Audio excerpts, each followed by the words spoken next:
Selamat datang kembali di channel cerita horor Senja Maghrib. Di cerita sebelumnya, di bagian kedua, akhirnya Pak Sugito memilih seekor ikan mas yang ukurannya tidak terlalu besar. Dengan ekspresi sumringah, sang dukun Mbah Legi tertawa dan memberi sedikit petuah kepada Pak Sugito malam itu. Jangan lupa klik tombol lonceng sebagai notifikasinya agar kamu menjadi orang yang pertama yang tahu cerita terbaru dari saya. Dan silahkan klik tombol subscribe untuk berlangganan cerita horor dari saya. Dan jika berkenan, silahkan follow akun Instagram saya sebagai ide penulis kisah horor Senja Maghrib. Linknya saya taruh di bagian deskripsi ya.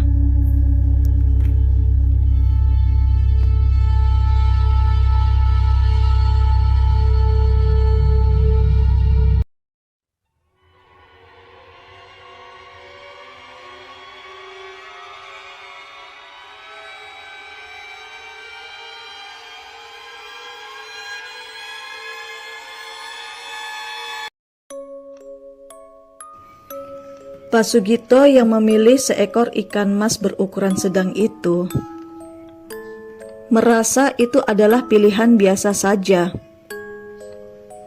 Tak ada curiga sedikit pun apa yang ditawarkan oleh sang dukun Mbah Legi.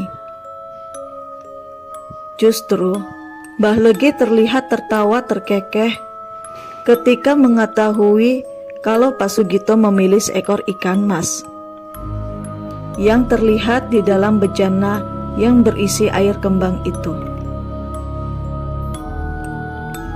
Mbah Longa sudah menerima pilihanmu dan persembahanmu itu.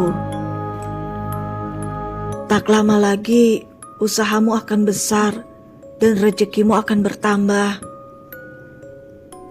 ujar sang dukun sambil menyeringai senang. Keesokan paginya, Pak Sugito pulang ke rumah dalam keadaan sangat capek dan mengantuk. Bu Sugito pun tidak berani membangunkan suaminya itu yang tertidur dari jam 8 pagi hingga jam 4 sore hari.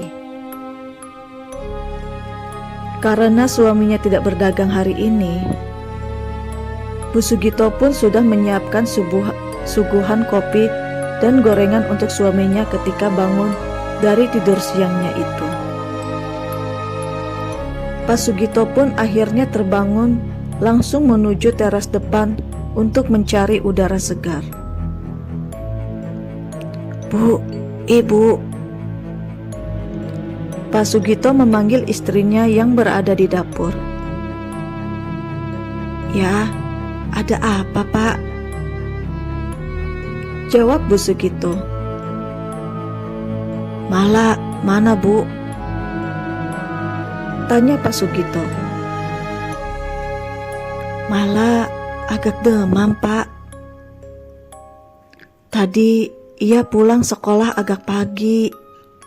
Disuruh pulang sama gurunya. Ini Ibu lagi bikinkan bubur buat makan malam-mala. Bu Sugito menjelaskan sambil berbalik arah ke dapur. Pak Sugito lantas terdiam. Entah, batinnya merasakan firasat yang tidak baik akan anak semata wayangnya itu. Dalam batinnya, ia masih bingung dengan dua pilihan ayam dan seekor ikan mas. Keesokan paginya, seperti biasa, Pak Sugito sudah menyiapkan semua bahan-bahan bakso di gerobak baksonya. Setelah berpamitan kepada istrinya, Pak Sugito langsung menuju pasar lama yang tidak terlalu jauh dari rumahnya. Pak Sugito sudah kembali berjualan seperti normal lagi. yang sebelumnya libur berjualan bakso keliling hampir 1 minggu karena lakoni puasa mutih. Setelah 3 bulan dari pertemuannya dengan sang dukun, perlahan sedikit demi sedikit ada perubahan pada dagangannya.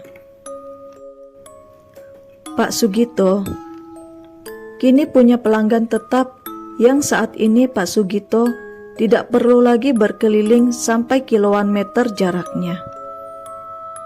Namun, di saat perubahan rejeki dalam usahanya itu, Pak Sugito dan istri harus menerima takdir yang sangat menyakitkan. Malah, putri sematawayang mereka harus meninggal dengan cara yang mengenaskan. Malah terlindas oleh sebuah truk besar bermuatan pasir. Dan yang mengherankan, jarak sekolah Mala dan rumah tidak sampai melewati jalan raya besar, yang dimana letak sekolah Mala masih berada di dalam kampung rumahnya. Duka yang sangat mendalam bagi kedua orang tua Mala.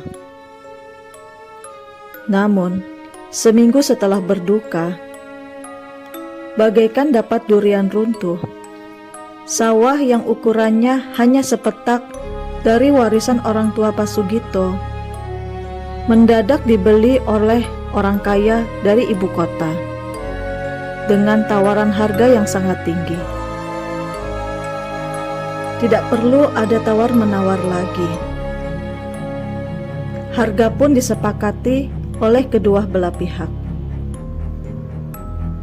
Dagangan bakso keliling Pak Sugito pun mendadak laris manis, sampai akhirnya membuka beberapa cabang kedai warung bakso karena permintaan dari pelanggan-pelanggan setia bakso Pak Sugito.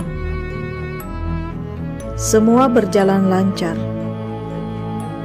Namun, seiring berjalannya waktu, di balik kejayaan usaha bakso Pak Sugito, namun mereka tetap merasakan kesepian semenjak ditinggal Mala sang putri satu-satunya. 1 tahun kemudian, pada suatu pagi, Pak Sugito dan istrinya bersantai menikmati sarapan pagi di sebuah ruang teras belakang rumah yang sangat asri itu. "Pak, si Lastri kemarin telepon aku. Katanya mau menitipkan anak sulungnya kepada kita," ujar Bu Sugito membuka percakapan pagi itu. "Lastri kerepotan ngurus adik-adiknya Yuni yang masih kecil-kecil. Ia meminta kita merawat Yuni sementara sampai ia dapat pekerjaan di ibu kota," ujar Bu Sugito menjelaskan. "Ajak saja Yuni tinggal di sini, Bu. Sekalian bisa nemenin kamu juga toh." Tanpa perdebatan panjang, Pak Sugito memberi izin kepada istrinya itu. Sempat heran Bu Sugito mengetahui tidaklah susah meminta izin kepada suaminya itu. Pak Sugito dikenal sebagai pribadi yang penuh perhitungan dan agak berat mengeluarkan uangnya, sekalipun menyenangkan pegawainya untuk memberi bonus di kedai bakso miliknya yang selalu laris manis mencapai target. Akhirnya Yuni pun sampai juga di kediaman milik budenya itu yang mewah dan asri. Yuni yang diantar oleh ibunya dari desa sempat tertegun dan tak percaya melihat sangat asri dan mewah hunian adiknya itu. Seolah-olah tak percaya perubahan nasib adiknya yang dulu kala masih menjadi seorang istri penjual bakso keliling dengan hidup yang susah. Mereka pun disambut dengan ramah di kediaman Bu Sugito. Setelah selesai dengan berbasa-basi, akhirnya Yuni pun diantarkan oleh budenya ke kamar yang akan ditempatinya itu. "Yun, kamarmu di sini ya. Kamar Bule dan Pak Le ada di kamar depan di lantai bawah. Kamarmu di sini di lantai 2. Setelah kamu sudah bersih-bersih, mainlah ke teras belakang dan di mes pembantu. Kamu perkenalkan diri lagi ya kalau kamu ponakan Pak D," ucap Bu Sugito sambil tersenyum ramah. "Oh ya, kalau kamar yang paling ujung itu kamar pribadinya Pak Demo. Jangan pernah sekali-kali kamu coba masuk ya.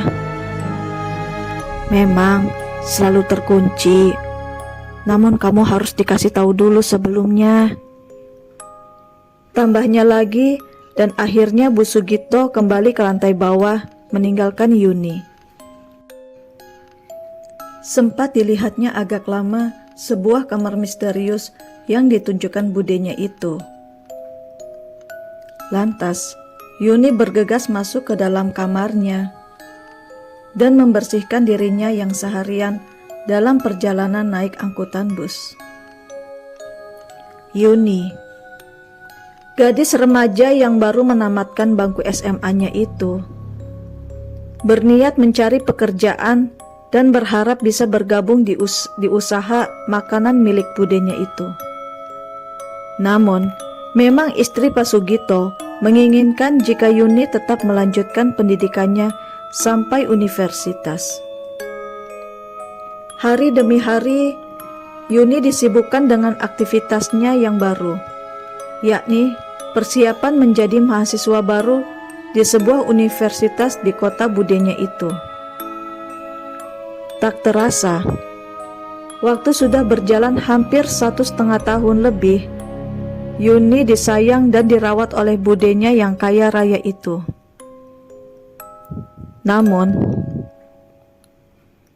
keanehan hal-hal mistis pun kini mulai terlihat. Khususnya jika malam hari tiba. Namun tak jarang siang hari pun kejadian mistis kerap muncul, terutama gangguan-gangguan gaib yang bersumber dari sebuah kamar misterius milik padeknya itu. Seperti hari-hari biasanya, Yuni yang jika tidak ada kelas sore, langsung pulang ke rumah untuk menyelesaikan tugas-tugas kampusnya. Di jurusan yang ia pilih ini, hampir setiap harinya, Yuni disibukkan dengan tugas-tugas kampus. Bahkan, ia pun tak jarang mengerjakan sampai hampir jam 3 dini hari. Malam yang masih menunjukkan pukul 11 malam, Yuni masih berkutat di depan komputernya. Kenapa aku lapar ya? Makanan tadi sore masih ada sisa nggak ya? Apa aku buat Indomie saja kali ya? Ucap Yuni pelan sambil terheran yang melihat ke arah luar pintu dengan keadaan pintu yang sedikit terbuka. Yuni pun beranjak dari duduknya dan berjalan ke arah pintu kamar yang terlihat di luar kamarnya sangat gelap. Hanya bersumber pencahayaan temaram lampu dari lantai bawah. Tuh, kenapa sih Pak D? Kok perhitungan banget jadi orang? Segala lampu lantai 2 dimatiin. Batinnya kesal sambil melongok dari celah pintu. Entah mengapa, Yuni samar-samar mencium aroma wangi yang menusuk seperti dupa disertai dengan bau anyir yang busuk. Dan tiba-tiba Yuni merasakan merinding malam itu.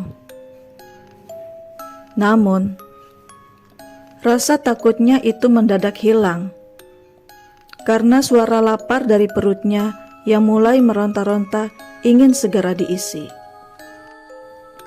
Yuni pun akhirnya memberanikan diri untuk turun ke bawah menuju ruang makan.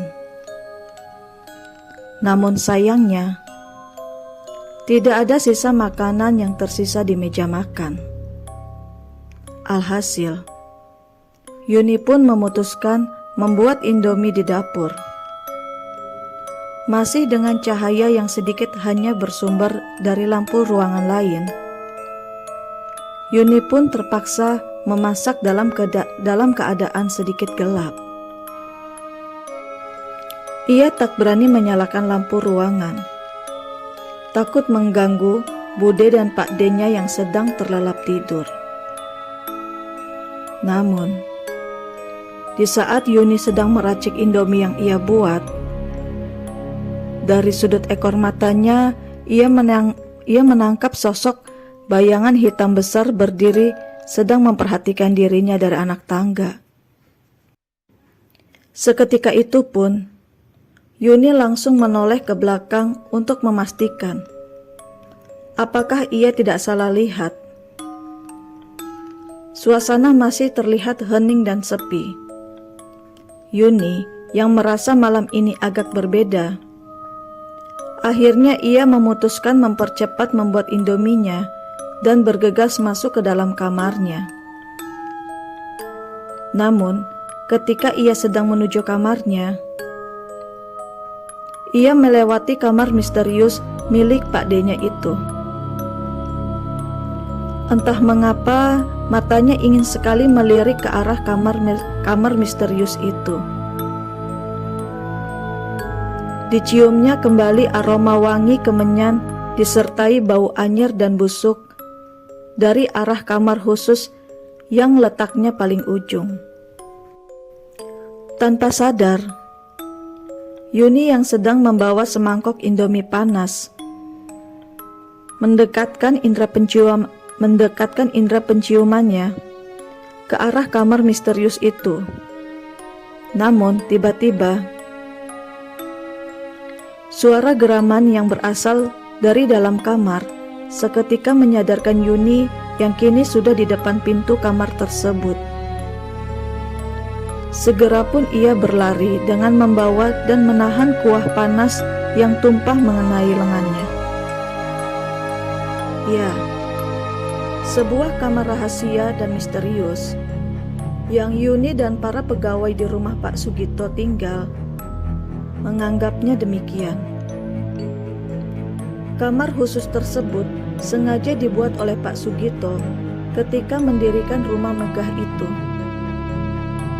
Setelah meninggalnya Mala, putri satu-satunya itu, Pak Sugito langsung tersadar yang ketika memutuskan bersekutu dengan iblis. Ia disuruh memilih 2 hewan, dan Pak Sugito memilih seekor ikan mas, yang berarti ia menumbalkan anaknya. Sedangkan seekor ayam berarti adalah istrinya. Pak Sugito yang mengetahui kalau ia telah dijebak dan ditipu oleh Mbah Legi, sang dukun, karena tidak menjelaskan arti bayangan hewan di dalam sebuah bejana berisi air kembang setaman, marah dan minta pertanggungjawaban kepada sang dukun. Namun, semua sudah menjadi bubur. Sang dukun menjelaskan jikalau ritual pesugihan gulang-gulang adalah jenis pesugihan yang meminta korban, yakni harus dari garis keturunan asli sang pelaku pesugihan.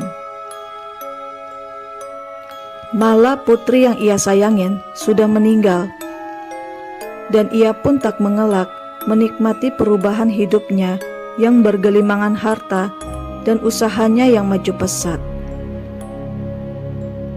Dan kini, Pak Sugito membuat kamar khusus di lantai 2 sebagai ritual, dan setiap malam Jumat, Pak Sugito wajib memberikan darah ayam cemani hitam sebagai sesaji rutinnya. Dan iblis berupa Gundurwo bernama Mbah Longa itu akan memberikan tanda-tanda jika ia sudah menginginkan tumbal nyawa manusia. Pak Sugito seolah-olah tidak banyak melawan atas jebakan yang dibuat sang dukun. Kini, dalam kekecewaannya itu, ia seolah-olah membalas dendam dengan cara melampiaskannya dengan kesepakatan tumbal nyawa manusia. Yuni pun akhirnya menyadari jika dirinya tidak sendirian tinggal di lantai 2. Ia pun dilema, apakah harus bertahan atau memutuskan pulang ke kampungnya. Karena ia tak kuat menghadapi teror gaib dari makhluk penunggu kamar misterius itu.